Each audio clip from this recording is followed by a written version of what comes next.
What's up, Flomies? My name is Julianna, and today I'm going to teach you how to do the reverse vertical figure 8. This move is a precursor to shoulder rolls, and it's also a precursor to going down the arm.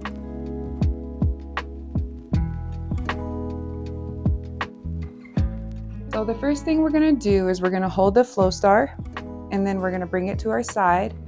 And what we're going to do is, this move is two moves. So first, we're going to be leading with our thumb and our pointer finger. And so this side of the Flowstar, we're going to flick it back to the back side of our arm. Okay, that's the first move. The second move is we're still leading with our thumb and our pointer finger, and we're going to pop the Flowstar to the front side of our arm like this. And so combining the two, it's going to look like this. It's very normal for the Flowstar to hit your arm. You're gonna hear slaps, and that's fine. That's just how it goes. And I'm gonna turn to the side so you can see that the Flowstar moves to the front and back side of your body while you do this. It's very normal for it to hit your arm.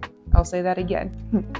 Okay, so if you like this tutorial, please like and subscribe, and happy flowing.